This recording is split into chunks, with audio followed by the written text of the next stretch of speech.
Bueno, veamos ahora cómo podemos hacer que este tipo de errores no se vea así y salga como un mensaje de error directamente. Para eso necesitamos un manejador de errores que es básicamente otro middleware como los que habíamos hecho para el validate, pero en este caso el que se va a encargar de manejar ese error o cualquier otro error que pueda surgir dentro de nuestra API.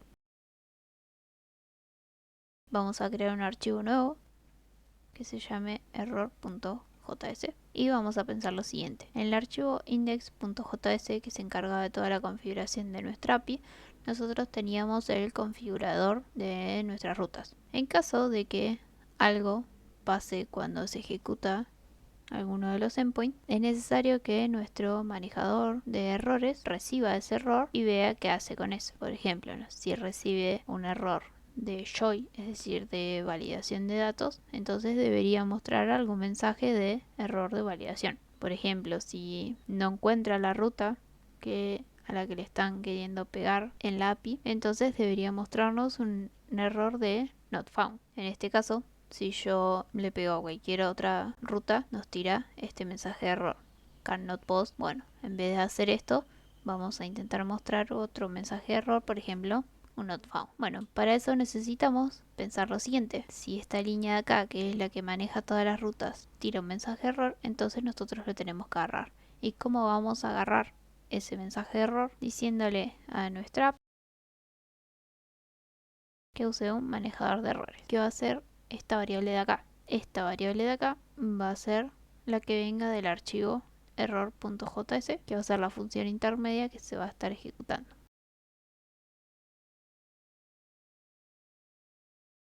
Bien, este archivo directamente va a exportar una función que es la de error y vamos a ver qué es lo que va a hacer. Primero nos vamos a crear una respuesta que es la que nos va a devolver la API cuando haya un error. Fijémonos que va a tener dos campos, bueno, successful porque básicamente no funcionó, y el campo de error que va a tener un código y va a tener un mensaje. En caso de que el error no tenga un código, va a tomar por defecto el 500 y por defecto de mensaje va a tomar que hubo un error interno en el servidor. Bueno, entonces nosotros lo que necesitamos saber es qué tipo de error es el que se generó. Para eso vamos a preguntar, por ejemplo, si el error que hubo fue de validación, es decir, si el error fue de join.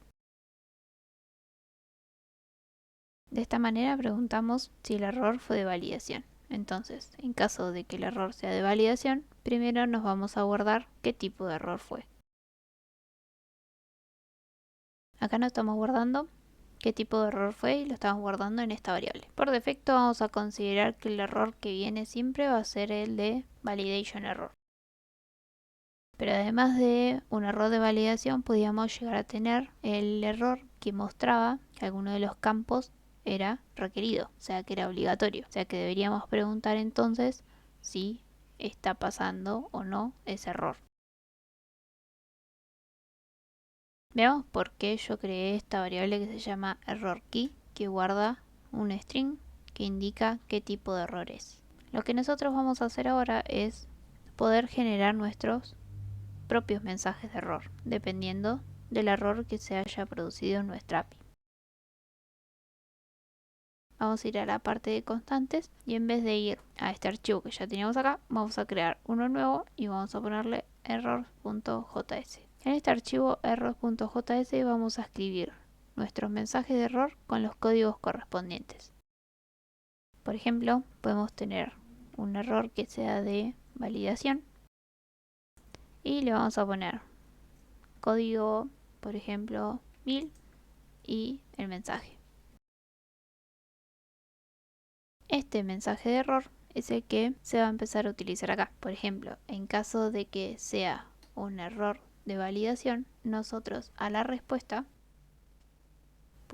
.error, que se queda de devolver .code, respuesta.error.código va a ser igual a qué. Y acá es cuando entra en juego el error que nosotros escribimos. Vamos a traernos este archivo errors. Bien, entonces en errors vamos a poder acceder a todos los que vamos a tener acá. Entonces, a nuestra respuesta .código le tenemos que decir que lo busque en errors.código. código. ¿Y a qué error va a tener que acceder? Va a tener que acceder al que se llame validation error. Y ese validation error nosotros lo habíamos guardado en error key. Lo mismo va a pasar con el mensaje. Respuesta.error.mensaje va a ser igual a los errores que nosotros escribimos, el de validation error en este caso, punto mensaje. Supongamos ahora que en vez de validation error era un campo que faltaba. Entonces la error key va a ser faltan campos. Entonces acá nuestra respuesta va a querer acceder a errors, que era el archivo este que nosotros creamos. ¿En qué posición? En la posición error key, que en este caso sería falta campos. Entonces si vamos a errors.js, tenemos que crearnos acá un mensaje que sea de faltan campos. Entonces, de esta manera, si el error era que faltaban campos, a la respuesta le vamos a asignar el mensaje de error que nosotros creamos junto con el código. Bien, y después lo que vamos a hacer es devolver la respuesta. Entonces, de esta manera, si el mensaje de error que se genera es de validación de datos, se va a fijar. Si es un error de validación, es decir, o que no se respetan los nombres de los campos o, por ejemplo, los tipos, va a ir acá, va a decir, bueno, el error es de validación de datos, entonces a la respuesta del código le va a asignar el que nosotros creamos acá, que se corresponde al error de validación. Y el mensaje que va a mostrar va a ser error de validación. En cambio, si el error era que faltaban parámetros, entonces lo que nosotros le vamos a decir es a mi respuesta.código le va a asignar el que se corresponde al error faltan campos. Lo mismo con el mensaje. Entonces volvemos de nuevo al archivo index.js y este manejador de errores va a ser justamente esta función que creamos acá. Por ende hay que importarla.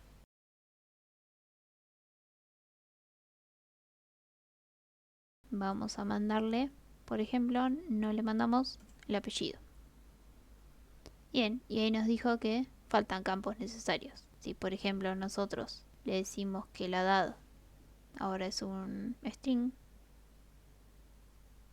nos va a decir error de validación con el código que nosotros habíamos puesto. Y de esta manera podemos ir cambiando lo que son los mensajes de error e incluso personalizándolos también.